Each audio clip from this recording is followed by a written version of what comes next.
Hi, I'm Patty Elaine. Welcome back to 78 Reflections, and welcome to the second Shadowland Wobble Reading.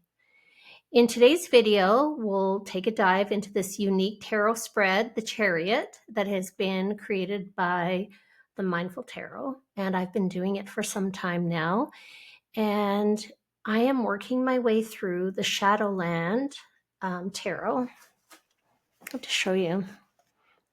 I splurged on the bag, which I totally love. So the deck I'm working with, pulling 2 cards a day for 33 days, is the Shadowland Tarot. So the bottom 2 cards on the Wobble Reading are going to be from this deck. And the really good question is going to come from the Wild Unknown. And we're going to jump right in today. So I have already shuffled and have drawn my cards. I've also done a little journaling.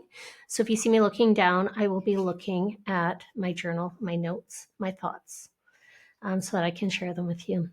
So the very first card, the question that I asked was, what is the energy for me today? And the card that came up is the 6 of Pentacles. The 6 of Pentacles I think of as a giving and receiving card. It's about generosity, but I think even more importantly, it's about reciprocity. Now in this card, just reading from the guidebook here, look at all the situations in your life and consider whether or not you feel you are being treated fairly. This is very subjective, and only you know whether or not something feels equitable to you. Are you overly generous? And if you are, what is your motivation? Remember, giving and receiving encompasses all things, not just money or material things, but also your time, your energy, and your knowledge. And, looking at this image a little closely, what I really thought was unique about it is you can see there's a bunch of giving and receiving going on. There's presents, there are apples, there are hearts. And I love that depiction of the 6 of Pentacles. And I also think it's important to think about the 6 of Pentacles from the perspective of all things and not just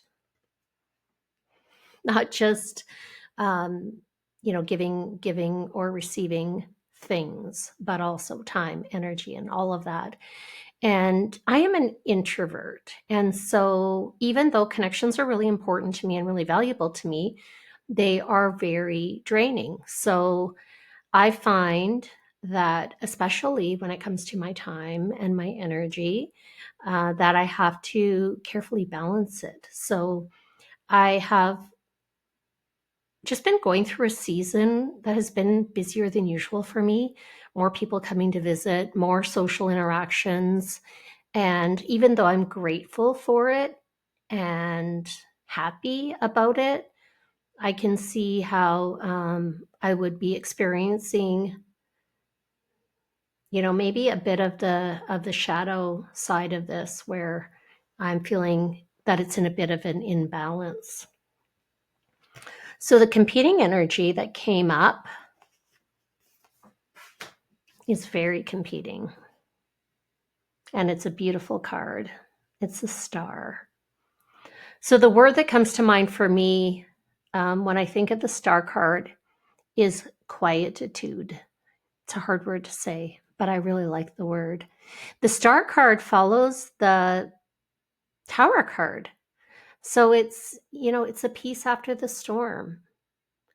And pretty much in every deck, I love the star card. And this one is a little unique because of the shadow aspect, but I still really, really like this card. And I'm just going to read a little bit that I wrote down from the book. And it is peace and beauty of the night sky. The beautiful desert dweller of Shadowland celebrates life and freedom. She comes out at night when it's cool. She collects water from the river. She is at peace with the night, herself, and home. It's about introspection, calm, faith that better days are ahead. The star represents her will and faith and encourages us to hold on to our life's purpose with confidence and clarity. This card emphasizes the importance of self-care, rest, and rejuvenation. So I think it's a beautiful contrasting energy to the Six of Pentacles. And in the season that I've been going through, where I have had way more social interaction than would be typical for me, and I do feel like my life is changing and evolving in a extremely positive way. But the way that I reset and refuel is through quietude. And I love it that this is a desert. This is a desert creature that comes out at night when it's cool and safe and quiet and all of that. So I think that's a really beautiful card. So that leaves us with the question of, what is the question that can help us navigate these two energies? The Two of Swords. So this is from the Wild Unknown Tarot. And the traditional imagery of the Two of Swords, I really love it. I wish I had one here, but I don't. But you can Google Two of Swords if you're not familiar with it. But the Rider-Waite-Smith or Waite-Smith typical imagery is a woman who's sitting by herself and she's got her arms crossed. And I always think of that as her protecting her heart. And she's got a blindfold on. And for me, that's about blocking out the distractions. Blocking out, I realize that a blindfold doesn't block out noise, but for me, it's about blocking out the noise. It's blocking out the distractions. So what I wrote down in my journal today about the Two of Swords is that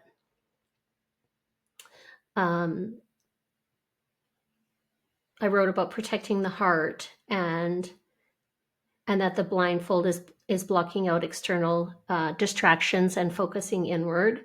The Two of Swords often refers to indecision, but in the context of these cards, I am leaning into the idea of being still and quiet and heeding our inner voice.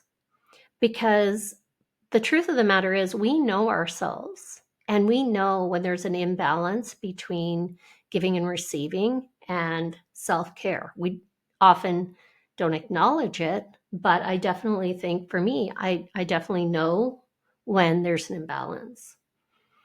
And so it's about tuning into our inner high priestess. And if we're spending too much of our energy giving to others and not taking the time that we need for ourselves, then it leads to this need to go inward and trust ourselves and give ourselves the benefit of trusting in our own wisdom. And I definitely feel, did I put that card up? Oh, there, I did. I definitely feel these energies. I definitely feel this wobble in my life right now. And I appreciate the guidance from the cards to lean into my own wisdom, to know that it's okay to take care of myself and to give myself the time that I need to regenerate and reset and recharge, and then be in a position to be in community with others and giving and receiving as I think we're meant to do. So I hope that there was something in you there was something for you in this reading. Maybe you can identify with some of these feelings, or maybe you know someone in your life that is a bit more of an introvert. And sometimes when introverts take time for themselves, people think they're being rude or selfish, or maybe even we as introverts project that on ourselves. But I think it's really important to have that balance and to trust our own wisdom. So thank you for joining me today. See you back here tomorrow, same time, same place, for our next cards in the Shadowland Tarot. Until then.